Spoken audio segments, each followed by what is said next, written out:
Welcome, everyone. Today, we're jumping into a story that kicks off with one of the most powerful temptations in history, gold. But you'll see, it ends with something way more valuable. We're going to trace the incredible 400-year saga of the Baca family in the American Southwest. So for the Spanish conquistadors, the huge, dry landscapes of North America weren't just, new territory. To them, it was a treasure map. They were completely driven by these wild stories, these whispers of unimaginable wealth hiding just over the next hill. And this was the ultimate prize, right? Cibola, the 7 cities of gold. It was a myth so powerful it launched these massive, dangerous expeditions. People spent fortunes and lost their lives, all chasing this dream of streets literally paved with gold. This legend pretty much defined the whole era of Spanish conquest in the region. And that's exactly where our story really begins. Because for one family, the Bacas, this whole journey into the New World, well, it wasn't about finding some mythical city, it was about building a real one. Their story turns that legend of gold into a story about grit, survival, and creating a dynasty. Okay, so before we meet the very first Baca to set foot in New Mexico, we have to talk about their name. It's a famous one, and it comes with its own set of epic origin stories. The story behind the name Cabeza de Vaca is just fascinating. It literally translates to head of a cow. One legend says a shepherd used a cow skull to mark a secret mountain pass, which helped a Spanish king win this huge battle way back in 1212. Another story says a knight got the name from a region where he won a major victory. Either way, you can tell it's a name that's born from strategy and conflict. But this is where history gets a little messy. The New Mexico Baca family has this legendary name, but modern genealogy hasn't found any direct, documented proof that they're related to the famous explorer Alvar Núñez Cabeza de Vaca. And those old rumors about being related to Christopher Columbus, yeah, those have been debunked too. So the name carries all this legendary weight, but the family story, that's all their own. So, with those legends sorted out, it's time to meet the man who actually brought the Baca name to the Southwest. Let's talk about Capitan Cristobal Baka. All right, picture it. The year 1600. Cristobal Baka, a military captain, marches north from Mexico City. He's not looking for a lost city of gold. He's bringing reinforcements to the brand new and very much struggling Spanish colony of Santa Fe. He was doing the hard work of actually building a new world, bringing his wife, Ana, and their kids right into this harsh frontier. And this is what makes history so cool. We have his official military description from over 400 years ago. So he wasn't just a name on a page. He was a real person, a 33-year-old man, dark-complexioned and well-featured, stepping into this huge new chapter of his life. And he had no idea, right into the pages of American history. So, we know he was a captain, a soldier.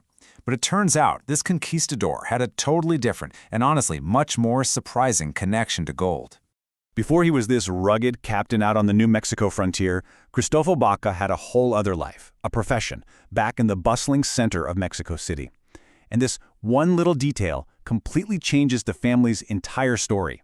I mean, what do you think a guy like that did for a living? Get this, he was a maestro pasamanero.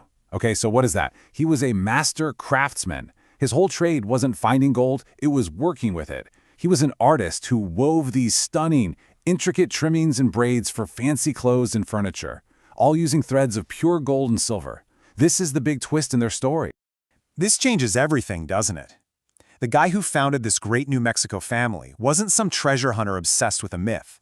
He was a master artisan, a man whose relationship with gold was real, skillful, and creative. The Baca legacy wasn't built on a dream of finding gold, but on the day-to-day reality of working with it. But, being a skilled craftsman couldn't really protect the family from the incredible violence and turmoil of the colonial frontier. Their first 100 years in New Mexico would test their will to survive at every single turn. I mean, just look at this timeline. It's an absolute roller coaster. Just 43 years after they get there, Cristobal's son Antonio is executed for treason. Then, in 1680, the massive Pueblo Revolt explodes, and all the Spanish colonists, including the Bacos, are driven out. They become refugees, fleeing for their lives. That could have been the end of it, but it wasn't. In 1693, his grandson, Manuel Baca, comes back to reclaim and rebuild. And that resilience, it paid off, big time. From the absolute ashes of revolt and exile, the Baca family didn't just rebuild. They thrived. They went on to become one of the most powerful and influential families in the entire American Southwest. Their impact is just undeniable. I mean, look at this list. The family produced governors, famous lawmen like the legendary Alfego Baca, high-ranking military leaders like Lieutenant General Edward Baca, and incredible voices in the arts and politics, from award-winning poets to trailblazing politicians.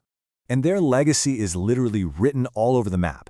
You've got 2 counties named after them. Cities like Vacaville, California, and Trinidad, Colorado are part of their story. Their name is on wildlife refuges, on massive historic land grants. They didn't find a city of gold. They stamped their own name across the land itself. So, the story that starts in the shadow of this huge myth about golden cities, it ends with a very real human truth. The real treasure the Baca family created over 400 years wasn't something you could dig out of the ground. It was a legacy of resilience, of influence, and of identity. In the end, the Baca story really shows us how a quest can completely change over time.